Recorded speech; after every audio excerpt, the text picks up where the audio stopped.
말씀을 보겠습니다. 지난주에는 27장, 28장, 29장을 한꺼번에 묶어서 보았습니다. 블레셋 땅으로 망명가 있던 다윗이 마지막에 이스라엘과 블레셋이 전면전이 벌어질 때에 그곳에 따라 나가려고 했다가 블레셋의 신하들이 왕을 설득을 해서 우리 저 사람 못 믿겠습니다. 좀 떨어뜨려 주십시오. 해가지고 왕은 신뢰하지만 백성들의 입술을 빌어서 자기 동족을 치지 않아도 되는 그런 상황으로 일이 역전이 되었지요. 자, 그리고 이제 자기가 머물고 있던 곳으로 돌아옵니다. 그것이 어디냐면 시글락이라고 하는 곳입니다. 자, 역사의 가장 큰 획이라고 해야 될까요? 세계사 역사 속의 큰 획은 블레셋과 이스라엘이 전쟁을 치르고 있는 곳입니다. 그곳에 기자들이 나가서 그 전쟁의 이야기를 취재하고 있을 겁니다. 그런데 한켠 구석이지요. 이스라엘과 블레셋이 전면전을 치르고 있는 곳에 한켠 구석 시글락 땅에서 일어난 작은 사건입니다. 어쩌면 전 세계 역사는 로마 황제에 의해서 역사가 흘러가고 있는데 팔레스타인 땅 조그마한 베들레헴 안에서 예수가 오시고 역사가 벌어진 것과 같은 그런 모형론, 그런 그림자와 같은 이야기가 30장의 이야기입니다. 신약 성경을 하나씩 갖다 붙여서 알레고리처럼 해석하기에도 참 좋은, 근데 너무 그렇게 몰고 나가면 전혀 엉뚱한 해석도 가져올 수 있는 하여튼 그런 장면입니다. 큰 전쟁 옆에는 조그만 국지전이지요. 근데 하나님은 블레셋과 이스라엘의 전쟁에는 관심 없어요. 그 이제 다음 주에 잠깐 이야기할 겁니다. 그냥 거기서 사울 죽었다, 그게 끝입니다. 근데 그 이야기보다 더 중요한 것, 오늘 30장에서 하나님이 우리에게 들려주고자 하는 이야기가 있습니다. 세계 기자들은 다 거기 몰려가 있는데 세계 언론이 관심 있는 곳 말고 하나님이 관심 가진 곳을 너희도 쳐다보라라고 하는 겁니다. 그것을 쳐다보면서 하나님이 어떤 일을 하기를 원하시는가, 하나님의 마음이 어디에 머물고 있는가를 관심을 갖고 그렇게 좀 살아라, 그거 강조하시려고 전면전 있는 곳 말고요, 여기 그냥 성 하나 두고 국지전 벌어지고 있는 곳, 거기 가 있는 겁니다. 1절에서 5절의 이야기입니다. 하나님 일어나십시오 하는 이야기입니다. 하나님 일어나십시오. 아기스와 헤어져서 시글락으로 돌아오는 길이 3일 길입니다. 3일에 걸쳐서 왔습니다. 그런데 그렇게 와서 보니까 누군가 쳐들어와서 성을 엉망으로 만들어 놨어요. 다 불태워 버리고 거기 있던 사람들은 다 잡아가 버렸습니다. 누가 그랬을까요?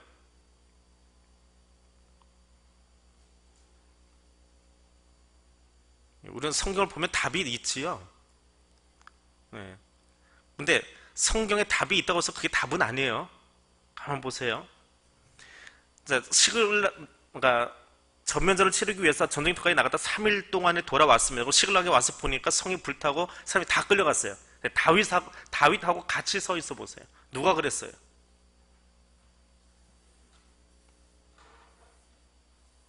지금 그 표정과 똑같아요. 몰라요. 그걸 아는 이유는 우리가 성경을 보기 때문에 그래요. 미리 옛날 이야기처럼 보고 있기 때문에 이게 아말렉이 한 짓이야 하지만은 다윗이 와서 보니까 성은 불탔고 사람은 다 없는 거예요. 가족은 다 어디론가 끌려갔어요. 누구야? 누가 와서 성을 이렇게 만들어 놨어? 어디로 끌고 간 거야? 알아요? 몰라요? 모른다는 거예요. 그 난감한 상황이에요. 자, 그때 할 수 있는 일이에요. 자, 그때 할 수 있는 일. 사람들이 뭘 합니까? 그 상황에서 뭘 하고 있습니까? 4절에 가니까 다윗과 그와 함께한 백성이 어떻게 했어요? 울 기력이 없도록 울었어요.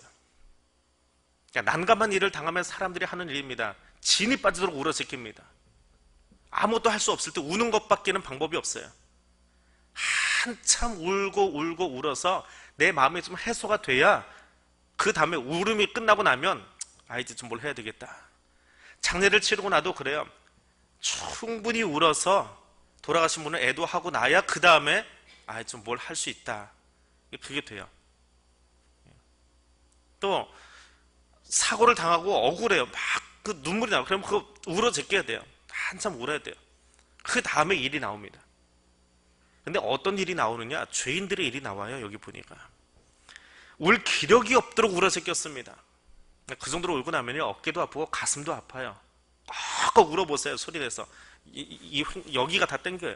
그렇게 울고 나면. 근데 그렇게 울고 났는데 사람들이 뭘 해요? 울고 나면 이게 아프거든요. 여기 뭐라고 그랬죠? 이별을? 쇠 골리는 데가 아파요. 그렇게 울어보셨는지 모르겠지만 저는 울어본 적이 있어요. 너무 아파요, 이게. 그게 손이 안 올라와요. 그런데 그렇게 울고 나서 하는 게 뭐예요? 돌 집어들고 다윗을 죽이려고 해요. 이게 죄인들이에요. 마지막 힘을 동원해서 사람 죽이려고 합니다. 근데 이 사람들이 누구예요? 다윗을 죽이려고 한 사람들이 누구예요? 다윗과 함께 다니던 사람들이지요. 근데 그 사람들이 어떤 사람들입니까? 사무엘상 22장 2절에 가니까 다윗을 따라다니던 사람들의 이야기가 나옵니다. 어떤 사람들이냐 하면 환난당한 모든 자와 빚진 모든 자와 마음이 원통한 자래요. 어떤 사람들이요? 한마디로 얘기하면 어떤 사람들이에요? 죄다 상처 입은 사람들이에요. 환난당한 자, 빚진 자, 마음이 원통한 자, 억울한 자, 그 사람들이에요. 그런데 이 사람들이, 마음에 상처가 많은 사람들이 어떻게 하면 달래질까요? 그 마음에 억울함이 있는 사람, 환난당한 사람, 원통한 사람 어떻게 달래면 될 것 같아요? 얼마나 다독이고 얼마나 축혀 세워주고 얼마나 인정해주고 얼마나 보듬어주면 그것이 달래질까요? 모르겠어요. 얼마나 더 오냐 해줘야 이제는 좀 괜찮아요. 이제는 옛날 장사 다 잊어버렸어요 라고 할지. 죄인은요, 끝이 없이 자기만 알아달라고 합니다. 끝이 없이 자기만 알아봐 달래요. 이게 죄인이에요. 지금 이 사람들이 아기스를 따라서 갔다가 지금 돌아오고 있어요. 와서 보니까 성이 다 탔고 자기 가족이 없어졌어요. 안 그래도 마음에 원통해서 마을에 살지 못하고 광야로 나와버린 사람들이에요. 다윗을 보고. 그 다윗과 함께 다니다가 우연한 기회에 전쟁터를 나가볼까 했는데 그 기회를 놓치고 집에 왔어요. 와서 보니까 집이 없어졌어요. 자기들의 터전이 망가졌어요. 안 그래도 서운하고 안 그래도 원통하고 안 그래도 분한 감정을 가지고 살고 있는데 자기도 몰랐어요, 그거를. 그런데 와서 보니까 집이 딱 그렇게 된 순간에 그 서운했던 감정이 폭발해버리는 거예요. 그래서 우선은 울어새겨요. 너무 서운하니까, 너무 억울하니까. 간신히 집 하나 장만해서 살고 있는데 이 집이 다 타버렸다고요. 그 가족들을 데리고 살자 하고 광야까지 나와서 괜찮은 동네 아니에요. 남의 집에 새방살이 좀 하고 있는데 그 가족들이 다 끌려가 버렸어요. 얼마나 억울해요. 감당할 수 없지요. 이 사람들이 모여서 다윗 따라다니면서 맨날 어떤 이야기 했을까요? 이 환난당한 모든 자, 빚진 모든 자, 마음이 원통한 사람들이 모이면 어떤 이야기 할 것 같아요?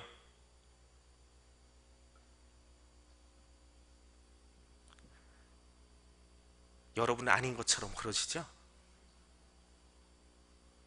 억울한 일 당한 사람끼리 모이면 한풀이 합니다. 다윗과 함께하는 600명이 매일 뭐 하는지 아세요? 그들이 어떤 사람이다라고 사무엘상 22장에 써 있는데 불을 보듯 뻔해요. 맨날 하는 소리는 한풀이에요. 죄인은 어떤 사람이라고요? 나 좀 알아주세요. 나 좀 알아주세요. 이게 죄인이에요. 죄인은 나 좀 알아달라고 해요. 그러니 600명이 모여가지고 뭐 하는 거예요? 서로 자기 좀 알아봐 달래요. 내가 얼마나 억울한 사람인지. 네 이야기 들었는데 너도 참 억울할 것 같아. 그런데 너보다 내가 더 억울해. 너 빚진 것 같은데 너 그것보다 내가 더 많이 빚졌어. 너 원통한 것 같은데 그건 유도 아니야. 내가 얼마나 원통한 줄 알아? 서로 그 이야기만 하고 있던 사람들이에요. 그런 사람들이 다윗 옆에 모여 있었다고요. 그러다가 이 일을 당했어요. 동병상련의 마음이긴 한데 서로 다독이는 사람들이 아니라 한풀이 하고 있던 사람들이에요. 100번을 잘해줬는데 한 번 좀 삐끗했어요. 그러니까 서운하대요. 삐져버려요. 그러니까. 그럼 그 사람이 어떤 사람이에요? 그래서 나쁜 사람 같아요? 아니요. 죄인은 원래 그래요. 죄성을 가진 사람은 원래 그래요. 100번이 아니라 10,000번을 잘해줘도 한 번 삐끗하면 삐지고 서운하는 건 죄인이기 때문에 그래요. 죄인의 마음을 이해하면 당연한 거예요. 한 번 삐끗 실수한 것 때문에 그 사람이 삐져가지고 확 토라져 있어요. 그러려니 해요. 죄인이니까. 은혜를 아는 사람은 그렇게 안 살거든요. 은혜와 상관없이 사는 사람들이에요. 이게 지금 시글락에서 일어난 사건이에요. 이 사람들 마음속에는 그게 있었을 거예요. 아기스를 따라갔더라면, 그 블레셋의 군신들이 우리를 반대하지 않고 따라갔으면 어떻게 해요? 전쟁에 이길지 질지 모르겠지만 어차피 막 나가는 인생들이잖아요. 광역까지 나가는 인생들이에요. 근데 나가서 전쟁에 승리하면 전리품이라도 가져와요. 블레셋의 아기스가 자기들을 인정해 줄 수 있는 건덕지가 생긴다고요. 근데 그 기회조차 박탈당했어요. 누구 때문에? 저 다윗 저것 때문에. 왜? 군신들이 자기들이 그 전쟁에 참여를 반대한 이유가 뭐예요? 아기스 당신 모르십니까? 저 사람은요, 이스라엘에서 사울은 천천인데 다윗은 만만이라고 했던 사람이에요. 만약에 등 돌려버리면 당신 죽습니다. 다윗의 군대 데려가면 안 돼요. 누구 때문에 그래요? 자기들 때문에 그래요? 아니에요. 다윗 때문에 우리가 지금 전쟁에 못 나간 거예요. 다윗이 안 했으면 전쟁 나가서 전리품 가져올 수 있었어요. 근데 그 다윗 따라 나갔다가 가는데 3일 오는데 3일 일주일 만에 돌아보니까 삶의 터전이 없어졌다고요. 그래 누구 죽이고 싶어요? 맨날 탓하는 사람들이에요. 죄인은요 남 탓만 하고 삽니다. 이게 시글락의 모습이에요. 허탈해서 울고요, 억울해서 울고요, 답답해서 울고요. 그래서 생각해낸 게 뭐예요? 나를 답답하게 만든 그 인간 죽여버리는 거예요. 이게 이 사람들이에요. 이 600명의 사람들이에요. 그게 죄인이에요. 근데 하나님이 죄인을 드러내시는 이유가 있어요. 22장부터 나왔던 이 무리들을 드러내서 다윗을 죽이도록 하는 장면을 묘사해 놓으신 이유가 있어요. 다윗 입장에서는 자, 사람들이 돌을 집어들고 나를 죽이려고 하고 있어요. 뭐라고 말하면 좋을까요? 거기 5절에 가니까요, 친절하게 사무엘서 기자가 이렇게 써놨어요. 다윗의 두 아내 아히노암과 아비가일도 사로잡혔더라. 다윗의 가족은 안전하게 방공호 속에다 모셔놨습니까? 다윗의 가족도 다 끌려갔어요. 다윗도 할 말이 있어요. 야, 니들만 당한 거 아니야. 우리 가족도 잡혀갔어. 나도 힘들어. 나도 나가서 뭐 좀 해보고 싶은데 나도 힘들어. 성 지키는 건 공동의 책임이잖아. 누군가 남아서 지켰겠지요. 거기 남자들 없었겠어요? 왜 나 혼자 책임을 져야 돼? 왜 나보고 물러나라고 그래? 아니면 그냥 납작 엎드려져. 내 잘못이야 하고 있으면 돼요? 어떻게 하면 풀어질까요? 모든 사람의 왼수가 되어버린 이 다윗이 할 수 있는 일이 무엇일까요? 그 이야기를 써놓은 거예요. 아까 첫 번째 대지 제목이 뭐라고 그랬어요? 지금 무슨 얘기 하려고 제가 지금 이 이야기를 길게 하고 있는 거예요? 기억하시는 분? 하나님이여 일어나소서. 그 이야기 하려고요. 그 억울한 상황 속에서 나도 답답하고 나도 억울하고 나도 지금 화가 나요. 갑자기 성 비워놓고 나갔다 와보니까 다 없어졌어요. 내 아들도 끌려갔어요. 사람들은 들고 와서 나를 돌로 치려고 그래요. 그때 할 수 있는 일이 뭐냐고요. 그 말도 안 되는 상황 속에서 할 수 있는 일, 다윗이 할 수 있는 일, 변명하고 아니면 공동 책임이야. 니들도 잘못했어. 그게 아니고요. 하나님 일어나세요. 왜요? 지난주에 봤던 본문 보세요. 27장에서 29장까지 한복판에 넣어놨던 샌드위치, 햄과 같은 샌드위치 이야기 하나 있지요. 28장의 이야기. 전면전이 일어날 때에 사울은 뭐 했습니까? 너무 다급하니까 뭐 했어요, 사울이? 신접한 여인 찾아갔어요. 무당 찾아갔어요. 그것과 비교하라는 거예요. 사울의 이야기는 장황하게 써놨는데 다윗의 이야기는 그렇게 길게 쓸 필요가 없어요. 하나님 만나는 이야기는 길게 묘사할 필요 없어요. 그냥 만나면 돼요. 가서 하나님 일어나십시오. 하나님 한 분이면 족합니다. 그걸로 끝이에요. 사람들에게 변명하지 않아요. 사람들에게 이야기하잖아요. 하나님 아시지요? 어차피 죄인들이 하는 거는 다 똑같아요. 나도 죄인이니까. 가장 억울하고 가장 답답할 때 내가 할 수 있는 최고의 방법은 하나님께 나가는 거예요. 하나님 일어나 주세요. 다윗이 노래합니다. 시편 68편 1절입니다. 하나님이 일어나시니 원수들은 흩어지며 주를 미워하는 자들은 주 앞에서 도망하리이다. 다윗은 그걸 알아요. 하나님이 일어나시는 순간에 하나님이 내 음성을 듣고 내 기도를 듣고 다윗 뭐야? 하고 일어만 나시면 다 도망가게 돼 있어요. 그걸 알아요. 그래서 하나님 일어나세요. 그 말 하려고 하나님께 나아가는 거예요. 억울하고 답답한 일 있습니까? 그때 이 다윗 옆에 있던 600명처럼 행동하지 마십시오. 거기 모여서 뒷담화하느라고 바쁜 그곳에 찾아가지 마세요. 내 억울함 알아달라고 하소연하는 그 자리에 찾아가서 한풀이 하지 마세요. 아무것도 바꾸지 못합니다. 세상을 바꾸지는, 세상도 못 바꿀 뿐더러 나도 바뀌지 않아요. 나도 안 바뀌어요. 그래서 내 입만 한에 겨워서 떠들고 있을 뿐이에요. 아무것도 바뀌는 것 없어요. 근데 그렇게 억울하고 답답할 때 세상을 바꿀 수 있는 최선의 방법, 최고의 방법이 있는데 하나님께 나가서 하나님을 일으키면 돼요. 하나님 일어나세요. 하나님 일하여 주세요. 하나님이 답을 다 알고 계시거든요. 하나님의 가장 좋은 방향으로 끌고 나가실 것이거든요. 우리의 입술이 내 한을 푸는 데에, 누군가를 아프게 하고 상처 주는 데 벌어지지 아니하고 하나님께 내 억울함을 토로하고 그 앞에 나아갈 수 있는 믿음의 사람 될 수 있기를 원합니다. 다윗의 광야 학교가 끝나는 시점이에요. 다음 주면 궁으로 갑니다. 하나님의 광야 학교 마지막에 다윗에게 시키는 훈련이 뭐예요? 많이 억울하지, 광야 생활하고 참 힘들었지, 답답하지, 네 편 아무도 없지, 믿을 사람 아무도 없지, 네 옆에 있는 사람까지 돌 들고 쫓아오지, 어떻게 할래? 그거 교육시키고 계시는 거예요.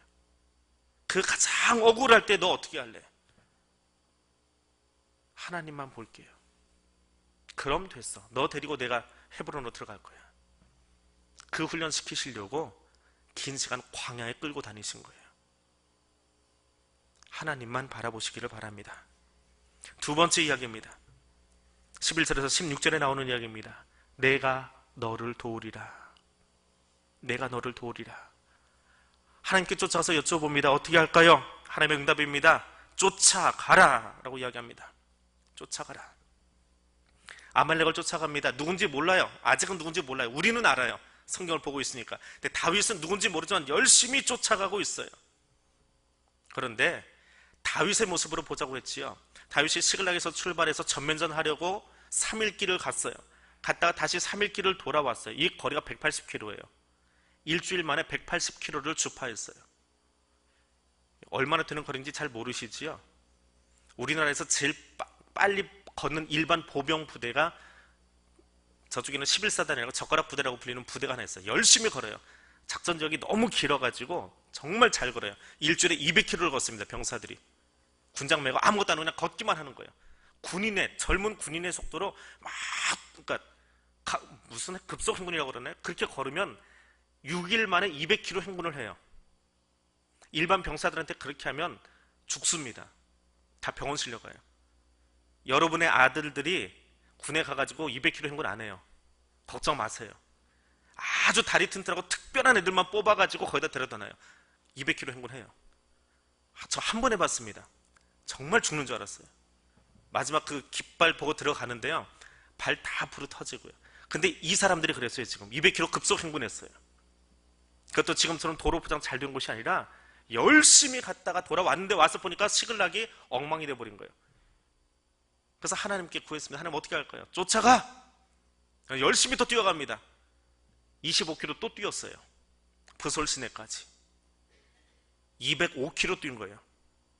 그 옛날 길을 205km, 지금처럼 뭐 전투화 신고 뛴 것도 아니고요. 그럼 얼마나 기진맥진했을까요? 거기다가 전쟁에 나가려고 갔다가 돌아와요. 그럼 돌아올 때는 그 부대 잘 싸우라고 자기들이 전투 물자 들고 갔다가 들고 와야 되겠어요? 놓고 와야지요. 왜 놓고 와요? 돌아오면 내 집에 시글락에 먹을 게 있거든요. 근데 와보니까 시글락이 어떻게 됐어요? 다 불타 없어졌어요. 그럼 먹을 게 있어요, 없어요? 씻을 곳이 있어요, 없어요? 그럼 200km 급속 행군을 해봤는데요, 갔다 와도 그 사관학교 들어가가지고 제일 먼저 하는 게 옷 벗고요, 샤워장 들어가는 거예요. 거기 서 있으면 그렇게 행복해요. 물줄기 맞고 있는 게. 그러면 피곤이 좀 풀려요. 그런데 식을락이 없어졌다니까요. 잡으러 쫓아가야 돼요. 복장 풀지도 못하고 다시 25km 또 뛰어가요. 그게 끝이 아니에요. 그때부터 이제 전쟁이에요. 얼마나 지쳤겠습니까? 기진맥진하고 분노와 허탈감으로 누구를 따라가는지도 모르고 그냥 가라고 하니까 가면 잡을 거야. 하나님이 이야기하셨으니까 믿고 그냥 가는 거예요. 믿음은 때로 무지막지합니다. 뭘 해서 가는지 모르고 갈 때도 있어요. 하나님 명령 따라가는 거예요. 얼마나 힘들었으면 600명 중에 부솔시내 앞에 가서 200명이 낙오합니다. 3분의 1의 병력이 낙오해요. 더는 못 가겠으면 주저앉아 버려요. 이제 그렇게 가고 있는데 애굽 소년 하나를 만납니다. 이 애굽 소년은 아말렉의 종으로 끌려갔던 사람이에요. 근데 병이 들었더니 내버렸어요. 원래 착한 주인은 자기 종이 병들면 장례를 잘 치러주는 게 착한 주인이래요. 고대 관습 속에. 근데 아말렉은 잔인하기로 유명한 민족이에요. 그래서 아마 어린아이인데, 애굽 소년 어린아이인데 열심히 부려먹다가 걔들도 전쟁하려고 바빴겠지요. 아이가 감당을 못했나 봐요. 병들었어요. 그러니까 버려버린 거예요. 그래서 낙오된 사람이에요. 근데 그 애굽 소년을 통해서 이제 이야기를 듣습니다. 누가 지금 시글락을 공격을 했는지, 그리고 거기 가서 우리 부녀자들을 죽였는지 살렸는지 포로로 끌려갔는지 뭐 했는지를 다 들은 거예요. 세세하게 들은 거예요. 시글락만이 아니고 옆에 있는 도시 몇 개를 공격했는지도 다 들었어요. 그리고 나서 그 소년에게 확신을 심어주고 우리가 너를 해코지하지 않겠다 하고 무화과와 건포도와 떡과 물을 줍니다. 무화과는 치료용 약재라고 보시면 돼요. 그러니까 병을 치료해 준 거예요. 무화과의 용도는요, 먹기도 하지만 기름으로 치료하는 의료용품이라고 보시면 돼요. 그러니까 다윗이 낙오한 병사를, 자기들도 낙오병이거든요. 전면전에 나가지도 못했고 이스라엘에서 낙오된 광야의 사람들이거든요. 근데 그 낙오된 사람이 또 다른 낙오된 사람을 지금 고쳐주고 있는 거예요. 누가 생각나요? 누가복음 10장에 나오는 강도 만난 자의 이웃이 누구냐? 예수님 물어보시지요? 오늘 여기 나오는 거예요. 이 애굽 소년의 이웃이 누구냐? 누가 이 애굽 소년을 도와주겠느냐? 하나님은 누구를 도우실까요? 내가 너를 도우리라라고 이야기했는데 하나님이 돕기 원하시는 그 너는 누구냐고요. 힘 있는 사람이요? 가능성이 좀 있어가지고 이 사람을 조금만 더 세워주면 금방 대통령 되고 장관 될 만한 그런 사람을 하나님이 도우실까요? 돈 좀 있어가지고 저 사람 조금만 도와주면 금방 대기업 일으킬 수 있을 만한 그런 사람을 하나님이 도우실까요? 어떤 사람이요? 가능성이 있고 힘이 있고 유능한 사람이 아니라 이웃이 되어줄 수 있는 사람이요. 나도 약하지만, 나도 연약하지만 이웃의 아픔을 더 크게 느껴줄 수 있는 사람이요. 다윗이 여유가 있어서 애굽 소년, 그 병든 애굽 소년을 도와주었습니까? 방금 다윗의 상황 말씀드렸지요. 200km 행군하고 와서 지쳐 있어요. 3분의 1이 떨어질 만큼 지금 우리도 군량미도 없고 우리도 힘에 겨워요. 집도 없어요. 지금 가서 전쟁을 이길지 알지 몰라요. 하나님이 약속하셨으니까 그냥 갈 뿐이에요. 근데 실질적으로는 아무것도 가진 게 없어요. 거의 바닥 수준이에요. 군량미도 바닥이고 먹을 것도 바닥이고 뭐 전투 장비도 바닥이에요. 그런데 그런 다윗의 군대가 이 손을 도와주고 있어요. 하나님이 아말렉을 이기게 하시기 전에 먼저 보는 것이 있어요. 무엇을 보고 계세요? 내가 이기게 할 거야 하고 이 팀을 끌어다가 공주에서 붕 들어가지고 아말렉 군대 앞에다 데려다 놓고 전쟁을 끝내신 것이 아니라 그 가는 길에 내가 선택한 다윗이 어떻게 하는지 보는 거예요. 예수님이 가르쳐 주신 그 말씀, 아직 여기는 예수가 등장하지는 않지만 하나님의 마음이지요. 하늘아버지의 마음이지요. 강도 만난 자들, 강도같이 자기 필요할 때 잘 이용해 먹다가 팽시켜버린 그 아말렉에서 팽당한 이 아이를 누가 도와줄 거냐? 다윗, 너 도와줄 수 있겠니? 지금 내 마실물도 없는데 도와줄 수 있겠니? 하나님이 그 다윗을 보시고 그리고 그를 세워가시는 거예요. 돈이 많이 있어서 그가 왕이 되었기 때문에 누군가를 도울 수 있어요? 그건 다윗이 아니어도 다 할 수 있어요. 저도 만약에 로또 하나 당첨돼가지고 한 20억 그냥 한꺼번에 들어오면 뭐 얼마든지 뭐 구제하는 거 어렵지 않아요. 많이 가지고 있으면 그거 가지고 얼마든지 할 수 있어요. 근데 많이 있고 없고의 문제가 아니에요. 시간이 있고 없고의 문제가 아니에요. 자리가 있고 없고의 문제가 아니에요. 내가 지금 가장 힘들 때라도 하늘아버지의 마음을 가지고 소년을 바라보아 줄 줄 아는 사람, 그리고 내가 가지고 있는 무화과를 꺼내서 도울 수 있는 사람, 그 사람을 내가 돕겠다는 거예요. 하나님이 그 사람을 돕겠다는 거예요. 하나님의 도우심을 받기 원하십니까? 그럼 먼저 도우세요. 하나님이 긍휼히 여겨주기를 바라십니까? 그럼 여러분이 먼저 여러분의 이웃을 불쌍히 여기세요. 함부로 대하지 마시고, 함부로 이야기하지 마시고. 내가 함부로 취급당하고 싶지 않습니까? 그럼 여러분의 이웃을 함부로 취급하지 마세요. 내가 사랑받고 싶으세요? 그럼 먼저 사랑하세요. 내 옆에 있는 사람을 아무렇지도 않은 것처럼, 아무것도 아닌 것처럼 그렇게 취급하지 마시고요. 여러분 옆에 있는 모든 사람을 가장 소중하게 여기세요. 그러면 하나님이 여러분을 더 소중하게 최고로 여기실 거예요. 나는 그런 데서 받고 싶은데, 나는 그런 사람 되고 싶은데, 내 이웃을 알아서 함부로 한다면 하나님도 여러분을 그렇게 하찮게 여기실 거예요. 저 광야로 더 내보내실 거예요. 훈련이 끝날 때까지. 내가 너를 도우리라. 어떤 사람이요? 하나님 마음에 합한 사람을 하나님이 도와주세요. 그 사람 되시기를 바랍니다. 세 번째로 21절에서 25절에 나오는 말씀입니다. 우리는 한 몸이다. 우리는 한 몸이다. 이거 가르치려고 하시는 거예요. 아말렉을 치고 돌아옵니다. 돌아왔더니 부솔 시내가에 누가 있어요? 나고했던 200명이 앉아 있습니다. 근데 다윗과 함께 갔던 400명은 전리품을 가지고 돌아오고 있어요. 이게 전리품을 나누지 못합니다. 나누지 못하겠습니다. 400명이 이야기하는 거예요. 저 인간들은 여기 앉아가지고 쉬고 있었는데 저 사람들한테 나눠주면 이 다음에 전쟁 나갈 때도 우리 다리 아파서 못 나가요. 그리고 앉아있을 텐데. 그런 사람 늘어날 텐데 어떻게 저 사람들 나눠줍니까? 못 나눠줍니다. 그저 자기 처자는 데리고 가게 해주세요. 그건 원래 자기 거였으니까. 그 정도 아량은 우리도 베풀 수 있어요. 이게 400명의 이야기예요. 우리는 위험 쓰고 나가지 않았습니까? 근데 이렇게 말하는 이 사람들이 어떤 사람들이에요?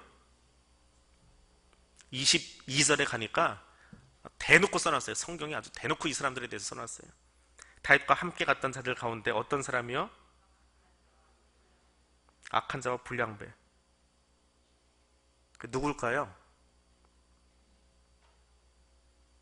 400명 전부예요. 누구겠지? 몇 명이겠지? 혹시 머릿속에 돌아가고 있다면 여러분이 일상 사는데도 그렇게 생각하고 있는 사람들이에요. 나는 그래도 쟤보다는 조금 나은 사람이야. 난 그래도 저 사람보다 조금 괜찮게 처신하는 사람이야. 난 그래서 뒤에 가도 그렇게 뒷담화하진 않아. 나는 그런 말 들을 만한 그런 사람은 아니야. 오늘 여기 앉는 아무개지. 성경이 400명을 통틀어서 이야기합니다. 이 불량배 같은 이 악한 자들 400명이 동시에 이야기하고 있는 거예요. 못 나눠줍니다. 절대로. 다윗이 뭐라고 해야 될까요? 그 편을 들어주면 좋을까요? 아니면 그래도 조금 나눠주자라고 할까요? 아니야. 우리는 한 공동체 다 공평하게 나눠 갖자. 어느 게 답일까요? 잘 나눠줘야 돼요. 잘못 나눠주면 다음번 전쟁은 국물도 없습니다. 안 나갑니다. 이제 안 나가도 있는데요. 전리품이 나가도 있고 똑같은데요. 차등이 있으면 열심히는 하겠지요. MS 소프트사의 창업자가 누구지요? MS사의 창업자. 그 사람이 물러나면서 그 다음 회장을 하나 세웠습니다. 근데 이 다음 회장이 들어와가지고 MS사를 10년 동안 세상 말로 말아먹었어요. 왜 말아먹었냐면 MS사 안에 내놓은 정책 가운데 상대평가 정책을 내놨어요. 서로 견주는 거예요. 서로 견주는 거예요. 앞에 세 분을 다 경쟁을 시켰더니 첫 해는 양장로님이 1등 했어요. 그럼 꼴찌한 전장로님 퇴출시켜버린 거예요. 그 둘 가지고 또 경쟁을 시켰어요. 그 다음에. 근데 그 다음에 장로님 분명히 양장로님이 1등 했는데 이번에는 김장로님이 1등 했어요. 그럼 누가 퇴출당해야 돼요? 양장로님 퇴출당하는 거예요. 빌 게이츠가 10년 동안, MS사가요, 2대 회장을 맞이해서 그렇게 정책을 폈대요. 그러니까 직원들이 어떻게 하는 거예요? 누구하고 싸워야 돼요? 외부에 있는 다른 기업과 경쟁을 하고 나가는 게 아니고 누구하고 싸워요? 자기들끼리 싸워요. 상대평가의 단점 중에 하나예요. 직원끼리 싸우는 거예요. 직원끼리 서로 경쟁 상대예요. 서로 비밀도 공유하지 않아요. 그러니까 좋은 특허건이 나와도 공유가 안 되는 거예요. 부서 간에 공유가 안 돼요. 10년 동안 빌 게이츠가 생각했던 그 모든 것들이 다 허물어져 버렸답니다. 퇴보하기 시작하더래요. 그래서 회장을 바꿨답니다. 10년 만에. 여기 이 사람들이 모여서 그거 하고 있는 거예요. 쟤들은 앉아있던 사람, 우리는 나가서 전쟁 치르고 온 사람. 그렇게 싸우고 있어요. 근데 거기에 다윗이 개입을 합니다. 23절, 24절 말씀입니다. 우리 같이 한번 읽어볼까요? 다윗이 이르되 나의 형제들아 여호와께서 우리를 보호하시고 우리를 치러 온 그 군대를 우리 손에 넘기셨은즉 그가 우리에게 주신 것을 너희가 이같이 못하리라. 이 일에 누가 너희에게 듣겠느냐? 전장에 내려갔던 자의 분깃이냐? 소유물 곁에 머물렀던 자의 분깃이 동일할지니 같이 분배할 것이니라 하고. 다윗의 결론은 같이 분배하는 거예요. 근데 이유가 있어요. 어떤 이유예요?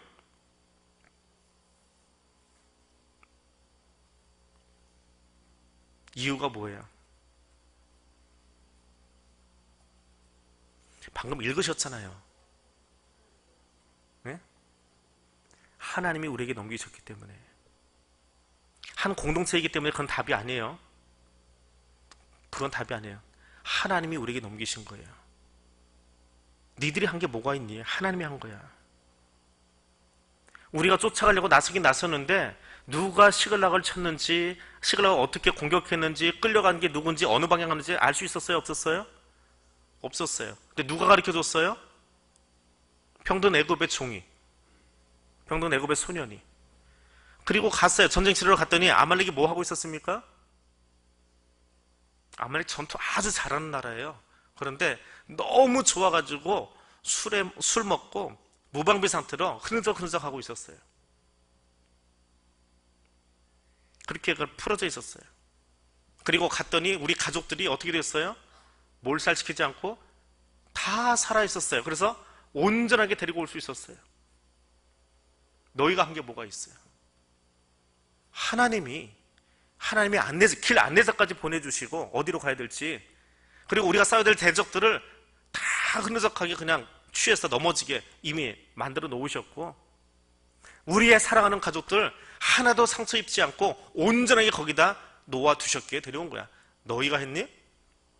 아니야. 하나님이 우리에게 주신 거야. 누구에게? 400명에게 뿐 아니라 떨어져 있던 200명에게도 하나님이 우리에게 주신 거야. 생각해봐. 우리를 도와준 그 애굽 소년도 나고자예요. 그렇죠? 그리고 우리는요, 다윗과 그 군대는 블레셋 전투에 나가지 못하고 낙오한 병사예요. 짧게 보면, 길게 보면 이스라엘에서 낙오한 사람들이에요.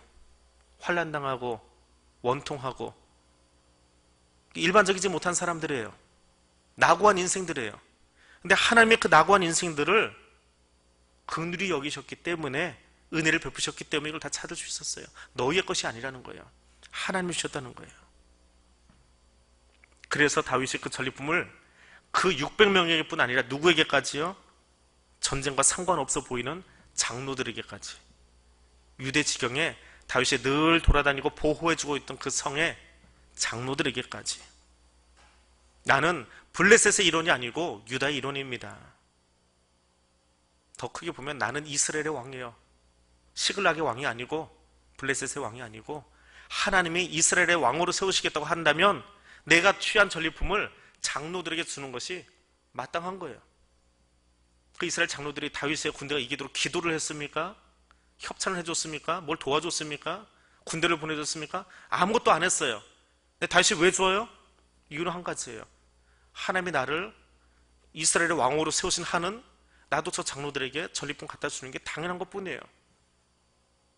그들이 쑥스럽게 받건 당연하게 받건 그건 아무 상관없어요. 나의 할 일이에요, 그거는. 그래서 다윗이 거기에 갖다 준 거예요. 그리고 그 왕은 아직 즉위하지 않았지만 하나님이 세워놓으신 그 왕은 장로들을 예우하는 것으로 30장을 끝냅니다. 왕의 모습으로 30장을 끝내고 있어요. 아직 왕은 즉위도 하지 않았는데 왕의 모습으로 마무리하고 있어요. 그래서 부솔신의 이야기는 무엇이냐? 부솔은 두 가지 의미가 있어요. 하나는 차갑다라는 의미가 있습니다. 그 지역이 좀 차가운 동네예요. 북극 툰트라지대처럼 차가운 동네예요. 근데 그 차가운 동네가 나고자가 나고자를, 상처 입은 자가 상처 입은 자를 서로 보듬어주고 안아주면서 따뜻하게 바뀐 동네예요. 또 하나는 부솔은 좋은 소식이라고 하는 의미가 있어요. 좋은 소식을 두 글자로 바뀌면 뭐예요? 복음이에요. 구약의 복음이에요. 구약 안에는 복음. 하나님이 그것을 듣게 하시려고 다른 동네가 아니고요, 시글락이 아니고 예루살렘이 아니고 헤브론이 아니고 어디서요? 부솔에서 이 일을 하시는 거예요. 좋은 소식 동네에서 이 소리를 듣게 하시는 거예요. 그 이야기를 듣게 해주시는 거예요. 그러면서 죄인의 논리 가지고는 해결책이 안 나와요. 너희는 죄인의 논리로 살지 말라는 거예요. 너희는 이제부터 하나님의 원리로 살아가라라고 하는 거예요. 죄인의 원리는 뭐라고요? 나 알아주지 않아서 서운하고요, 내가 인정받아야 되고요, 내가 세워져야 돼요. 그거 버려야 돼요. 하나님의 원리는 뭐예요? 이 모든 것이 하나님의 은혜입니다. 섬길 수 있는 기회 주신 것도, 전리품 얻은 것도, 우리 가족이 건강하게 여기 있는 것도, 우리가 오늘 여기 예배 드리는 것도 다 하나님의 은혜입니다. 하나님의 은혜로 우리가 차별 없이 여기 서 있습니다. 교회는 헌신의 차이가 강조되고 헌신의 자리가 강조되고 충성한 종과 뺀질이 종이 강조되기 시작하면 그건 교회가 아니에요. 그건 죄인의 논리가 살아있는 동네예요. 교회가 아니고요. 신앙은, 하나님의 나라는, 교회는 어떤 순간에도 내가 강조되는 것이 아니라 오직 하나님만 강조되면 돼요. 하나님만 영광 받으시면 돼요. 그러면 가장 건강한 교회가 되고 가장 건강한 신앙인이 되는 거예요. 오늘 그 하나님 바라보는, 하나님의 원리로 살아가는 백성들 될 수 있기를 원합니다. 오늘 말씀 기억하면서 같이 기도하겠습니다. 하나님, 주의 은혜로 오늘 여기까지 왔습니다. 내 힘으로 온 줄 알았는데 하나님이 허락하셔서 오늘 여기까지 왔습니다. 나의 모든 생이 하나님의 은혜입니다. 고백하시기를 바랍니다. 두 번째로 기도합니다. 이제는 죄인의 법을 따라가지 않겠습니다. 오직 성령의 법을 따라서 살아가기를 원합니다. 이 두 가지 기도 제목 가지고 이렇게 통성으로 기도하겠습니다.